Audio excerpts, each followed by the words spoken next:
You and I are going to die. Happy Ash Wednesday. When I was in high school, towards the end of my junior year, I think, I had a meeting with the guidance counselor. And I knew my grades were not that good. Um, and I remember the guidance counselor sitting in his chair, and he looked at me, then he looked at my grades,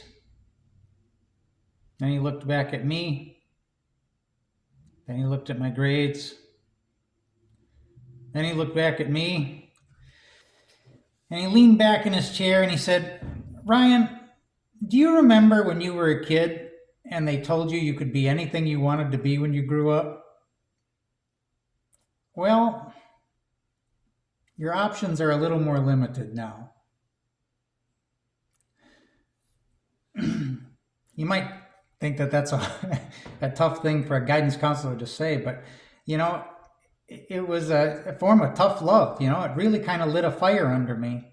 Because I think when you're a kid, you think you got all the time in the world to do things, and you can always put stuff off till next year and the year after that, and you know, um, eventually you don't have options anymore. And I think that's kind of what Ash Wednesday is about. It's to get us to kind of reflect on the short time that we have here, and and to make the most of it, and to not waste it doing stupid things. Holding grudges, not talking to people, that kind of stuff. Um, Oftentimes, I kind of get cynical around Ash Wednesday. For the same reason I get cynical around Christmas and weddings, and I think they've been co-opted by our culture, and they've really lost their original meaning. And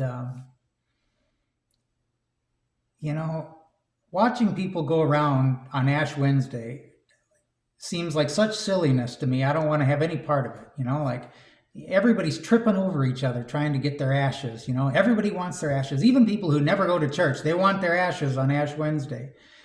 And I'm very suspect of the motivations, because it seems to me like, everybody just wants to belong to the tribe. It's a day to just say, I'm Catholic, I'm Christian. It just seems that is a very, very superficial way of looking at Ash Wednesday. And yet it's a very popular, it's right up there with Christmas in terms of popularity, right? Christmas I kind of understand. Christmas is kind of like, everybody loves a party, everybody loves to get gifts, everybody loves to give gifts, but Ash Wednesday is kind of peculiar.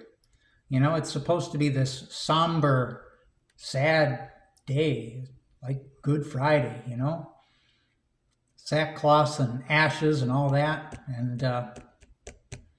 and yet people come. People want to be part of it.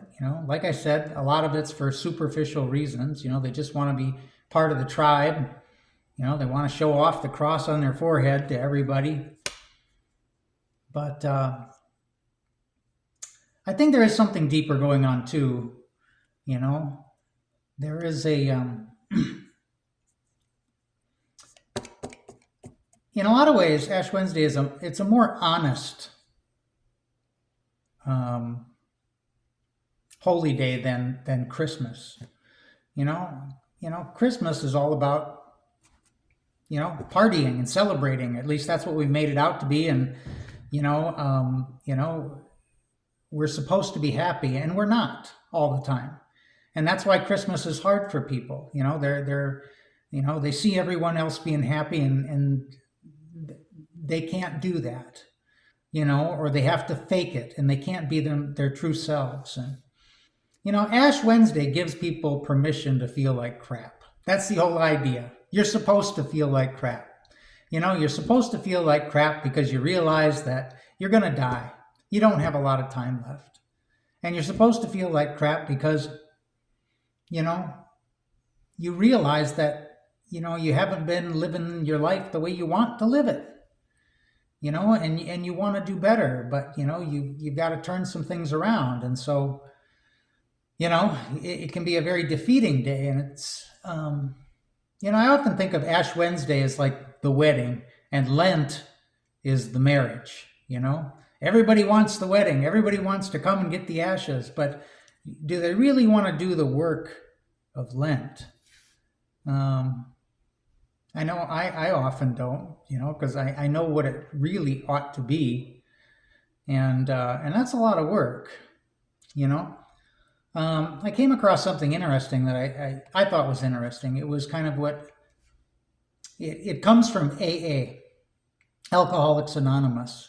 And it's kind of a model, it's part of the 12-step program, I guess. And it's a model for, what Ash Wednesday is really supposed to be about. And, it's not easy. The first thing is you realize I'm not living the way I want to live. And the second thing you realize is, and I can't get myself out of it. I've tried, it ain't working. I have to surrender my life to a higher power. And in AA, that can be anything. It can be the community, it can be God, it can be your church, some power bigger than yourself, because you can't get yourself out of the mess. You've already tried and you can't. So you've got to give yourself over to a higher power. And then you have to do a fearless moral inventory of all the people that you've hurt. Wow, that's some hard stuff. A fearless moral inventory, really facing your demons.